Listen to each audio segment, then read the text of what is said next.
more stories. Now, let's begin this one. Victor Reynolds sat behind his desk, watching the rain streak down the windows of his corner office. At 45, he had built Reynolds Medical Technologies from the ground up, transforming it from a small medical device startup into a pharmaceutical empire. The company's latest breakthrough cancer treatment was generating billions, and Victor had earned his reputation as a man who crushed competitors without remorse. "Mr. Reynolds," his assistant's voice crackled through the intercom. "Your wife is on line 1. Victor's jaw tightened. He picked up the phone. "Melanie, what is it?" "It's Cassidy." Melanie's voice trembled. "The hospital called. She's taken a turn for the worse." Victor's hand gripped the phone until his knuckles turned white. Their 19-year-old daughter had been battling a mysterious illness for months. What had started as fatigue and unexplained bruising had progressed into something debilitating, confounding every specialist they consulted. "I'll meet you there," he said coldly, hanging up without waiting for a response. As he drove to Boston Memorial, Victor reflected on the past year. His marriage to Melanie had been disintegrating for some time. They'd met 20 years ago when she was a pharmaceutical researcher and he was building his company. She'd been brilliant, beautiful, and ambitious, qualities that had first attracted him. But lately, something had changed. Strange phone calls, unexplained absences, and a growing emotional distance. Victor wasn't a man who tolerated disloyalty in business or in his personal life. He'd survived a brutal childhood in foster care after his parents died, clawed his way through college on scholarships, and built his empire through sheer force of will. He didn't get where he was by being naive. 3 months ago, he'd hired a private investigator. The evidence was conclusive. Melanie was having an affair with Dr. Landon Thorpe, the leading hematologist treating their daughter. The betrayal cut deep, but Victor wasn't one to act rashly. He was calculating, patient. He would gather more information before deciding how to proceed. At the hospital, Victor found Melanie already in Cassidy's room. His daughter looked worse than when he'd visited yesterday, paler, thinner, with an almost yellowish tint to her skin. "Dad," Cassidy whispered, managing a weak smile. "How are you feeling, sweetheart?" Victor asked, sitting beside her bed and taking her hand. "The same. Maybe worse." Her eyes, so like his own, filled with tears. "They still don't know what's wrong." Victor glanced at Melanie, who was studiously avoiding his gaze. "Where's Dr. Thorpe today?" he asked casually. "He's consulting with the toxicology team," Melanie replied, a slight flush creeping up her neck. "He thinks there might be an environmental factor we're missing." Victor nodded slowly. "I'd like to speak with him when he returns." Later that afternoon, Dr. Thorpe entered the room. Tall and distinguished with salt and pepper hair, he exuded confidence and authority, qualities that Victor recognized as both useful and dangerous. "Mr. Reynolds, Mrs. Reynolds," he nodded respectfully. "I'd like to run some additional tests on Cassidy. Her symptoms are progressing in a pattern that's concerning." "What kind of pattern?" Victor asked sharply. "One consistent with slow, chronic poisoning," Dr. Thorpe replied carefully, "though we haven't identified a specific toxin yet." Victor saw something flicker across Melanie's face. Was it fear, concern, or something else entirely? "Do whatever tests you need," Victor said firmly. "Money is no object." That night, alone in his study, Victor reviewed the files his private investigator had compiled. Melanie and Thorpe had been meeting for at least 6 months. But there was something else troubling him. Their meetings often coincided with new phases of Cassidy's illness. The timing was too perfect to be coincidental. Victor unlocked his safe and removed a small recording device, one of many he'd hidden throughout their home.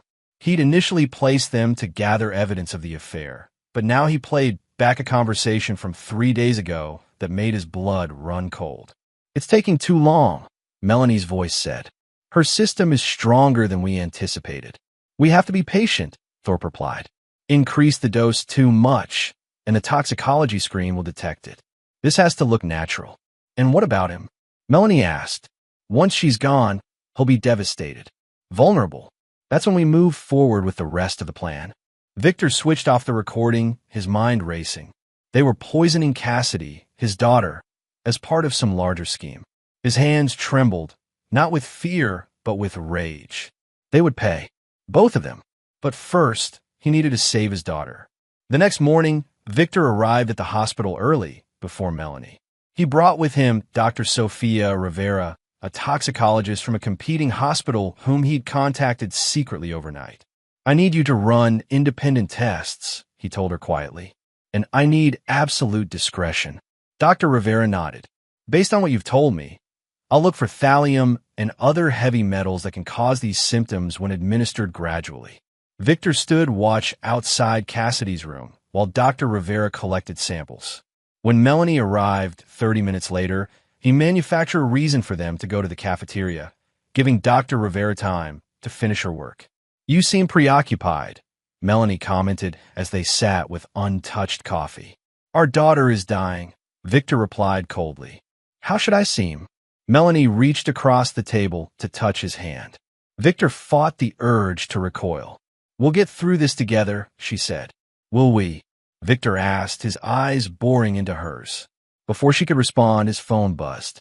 A text from Dr. Rivera. Samples collected. Preliminary results in 6 hours. Later that afternoon, as Cassidy slept, Dr. Thorpe approached them in the hallway. "I'd like to try a new treatment protocol," he said. "It's experimental, but given Cassidy's deterioration, I think it's worth the risk." Victor studied the man's face. What would this protocol involve?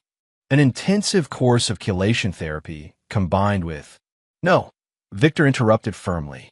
"No new treatments until I review all of her current test results and get a second opinion." Dr. Thorpe's expression hardened. "Mr. Reynolds, with all due respect, time is critical here." "Then we don't have time to waste on treatments that might make things worse," Victor countered. "I want copies of all test results and medical records." Today, after a tense standoff, Dr. Thorpe agreed and left to make arrangements. Melanie turned to Victor, her expression a mixture of confusion and alarm. "What are you doing?" she hissed. "Landon is trying to help." "Is he?" Victor asked quietly. "Or is he making her worse?" Melanie paled. "What are you talking about?" "I think you know exactly what I'm talking about." The confrontation was interrupted by Dr. Rivera, who texted that she needed to speak with Victor urgently. He excused himself and met her in an empty consultation room. "Thallium," she said without preamble. "Preliminary tests show elevated levels consistent with chronic exposure over several months. This isn't accidental, Mr. Reynolds. Someone has been deliberately poisoning your daughter." Victor felt sick, even though he'd suspected as much. "Can it be treated?" "Yes, with proper chelation therapy, but not the protocol Dr. Thorpe was proposing. That would have exacerbated the poisoning." "Thank you," Victor said, his mind already racing ahead to the next steps. "I need you to document everything and contact the police. I'll handle the rest." That evening, Cassidy's condition worsened dramatically. Victor and Melanie were summoned to the hospital urgently. As they approached her bed, the scene that would change everything unfolded. There on Cassidy's back were unmistakable injection marks, dozens of them, methodically placed in areas that would normally be hidden by clothing. The police officer photographed them, while Dr. Rivera explained that the patterns were consistent with repeated thallium injections. "How could this happen?" Victor demanded, his performance convincing. "Who would have access to do this?" Detective Brent Morgan, a veteran homicide investigator, studied the room. "That's what we're going to find out. This is now a criminal investigation. No one administers any medications to Ms. Reynolds without police supervision." Melanie swayed on her feet. "This is insane. Surely you don't think..."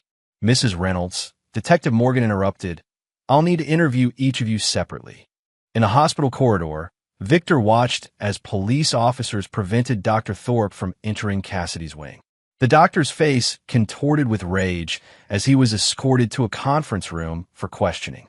While Melanie was being interviewed, Victor slipped away to meet with the hospital's security director. "I need access to all surveillance footage showing who entered my daughter's room over the past 3 months, he said, sliding across an envelope containing a sizable donation to the hospital's foundation. That night, after Melanie had gone home under police surveillance, Victor remained at the hospital with 2 private security guards he'd hired to protect Cassidy. Dr. Rivera began proper chelation treatment under police supervision. In a quiet moment, Cassidy weakly grasped her father's hand. "Dad," she whispered, "I heard them once. Mom and Dr. Thorpe, they thought I was asleep. They were talking about dosages and about you." Victor's heart constricted. "You don't need to worry about that now. Just focus on getting better. They wanted your company," Cassidy continued, tears forming. "Mom said once I was gone, she'd inherit her share, and with you distraught, they could push you out during the merger." Victor froze. The Reynolds-Bergman merger, a $30 billion deal that would give controlling interest to whoever held the most shares. If Victor were deemed mentally unfit following his daughter's death, Melanie's inherited shares would be enough to shift the balance of power. "Listen to me," Victor said, his voice low and intense. "They will never hurt you again, and they will pay for what they've done. I promise you that." Over the next week, as Cassidy began to stabilize under proper treatment, Victor set his plan in motion. The police investigation was proceeding, but Victor knew the wheels of justice turned slowly. He had no intention of leaving his daughter's would-be murderers to the mercy of the courts. First, he leaked selective information to the press through untraceable channels. Headlines screamed, "Prominent doctor and wife suspected in poisoning of heiress." Stock in Reynolds' medical plummeted, triggering the poison pill provision Victor had secretly added to the merger agreement, effectively killing the deal and preserving his control. Next, Victor accessed Melanie's private email accounts using passwords he'd obtained months ago. There he found damning correspondence between her and Thorpe, discussing not only their affair, but the details of their poisoning regimen. Victor forwarded these emails to Detective Morgan anonymously. Melanie and Thorpe were arrested and charged with attempted murder. But Victor wasn't satisfied with mere criminal charges. He wanted them destroyed completely. Through his network of contacts, Victor arranged for Thorpe's medical license to be reviewed. Evidence mysteriously emerged of previous patients who had died under suspicious circumstances. The medical board suspended his license pending investigation. For Melanie, Victor had something special planned. Using his resources, he traced the $2 million she had hidden in an offshore account, money she'd siphoned from their joint accounts over years. Rather than reclaim it, he anonymously tipped off the IRS about her tax evasion. Then came the masterstroke. Victor hired former patients of Dr. Thorpe whose family members had died under his care. Using his investigative resources, he helped them build civil cases against both Thorpe and Melanie. By the time he was finished, 10 separate lawsuits had been filed, each demanding millions in damages. But Victor's true vengeance came in a more personal form. As Cassidy recovered, he visited Melanie in jail. "Why?" he asked simply, staring at her through the glass partition. Melanie, looking haggard in her orange jumpsuit, leaned forward. "You were always so focused on your precious company. You never really saw me, what I contributed, what I deserved. So you decided to murder our daughter?" Victor's voice remained eerily calm. "It wasn't supposed to be painful for her," Melanie whispered. "Landon assured me she would just slip away peacefully. Then with my share of the company and your grief, we could take control." "You miscalculated," Victor said flatly. "Not just about me, but about Cassidy. She's stronger than either of us realized." "Victor, please." Melanie's eyes filled with tears. "I can give testimony against Landon. Say he manipulated me, that I didn't know what was happening. With your influence, you could get the charges reduced." Victor leaned closer to the glass. "I'm not here to help you, Melanie. I'm here to tell you what's coming. Every cent of your hidden money has been frozen. Your parents' house, the one you put in your name, has been seized as part of the civil suits. The prenuptial agreement you signed has a morality clause that leaves you with nothing in case of criminal conduct." "You can't do this," she whispered, horror dawning on her face. "I already have," Victor replied. "By the time you get out, if you get out, you'll have nothing. No money, no home, no reputation. You'll be a convicted felon who tried to murder her own daughter for money. I'll fight you," Melanie hissed, her desperation turning to anger. "With what resources?" Victor asked mildly. "Your lawyer quit this morning when his retainer check bounced. I've made sure every firm in the state knows you can't pay." As he stood to leave, Victor delivered his final blow. "Cassidy asked me to tell you something. She said to tell her mother that she understands now why some animals in nature eat their young. It's because some creatures don't deserve to be parents. The trial was swift and devastating. With the evidence Victor had assembled, both Melanie and Thorpe were convicted of attempted murder and conspiracy. Melanie received 25 years without possibility of parole. Thorpe, as the medical professional who had violated his oath, received 30. But Victor wasn't finished. Through intermediaries, he arranged for details of their crimes to be spread throughout the prison population. Child abusers occupied the lowest rung of the prison hierarchy. Melanie and Thorpe would find no peace, even behind bars. 6 months later, Victor sat on the patio of his Nantucket home, watching as Cassidy, now fully recovered, laughed while playing beach volleyball with friends. His phone buzzed with a news alert. Dr. Landon Thorpe had been found dead in his cell, an apparent suicide. Victor felt nothing but cold satisfaction. Later that evening, as they sat watching the sunset, Cassidy turned to her father. "Do you ever regret how far you went with them?" she asked quietly. "The lawsuits, the financial ruin, everything else?" Victor considered the question carefully. "They conspired to murder you slowly and painfully. They betrayed everything sacred: marriage vows, a doctor's oath, a parent's love. They did it for money and power." He took his daughter's hand. "I promised myself long ago that anyone who hurt my family would pay the ultimate price. I don't regret a single thing." Cassidy nodded, understanding the ruthlessness that had protected her. "What about forgiveness?" she asked. Victor's eyes hardened as he looked out over the darkening ocean. "Forgiveness is for the weak. Justice, real justice, has to be taken. Some debts can only be paid in full." As if on cue, his phone buzzed again. It was a message from his contact at the women's correctional facility. Melanie had been hospitalized after an incident with other inmates. She would survive, but her suffering was far from over. Victor switched off his phone and smiled at his daughter. "Some people think revenge is about getting even," he said quietly. "But it's not. It's about making sure they understand, in the depths of their soul, exactly what they tried to do to you. Your mother and Thorpe will have decades to contemplate their choices." Cassidy rested her head on her father's shoulder as darkness fell over the water. In the business world, Victor Reynolds was known as a man who crushed his opponents without mercy. Now Melanie and Thorpe had learned that his personal vengeance was even more terrifying, calculated, comprehensive, and utterly without forgiveness. Victor had not only saved his daughter and protected his company, he had demonstrated once again the truth that had guided his life from the beginning. Those who betrayed Victor Reynolds did not get second chances.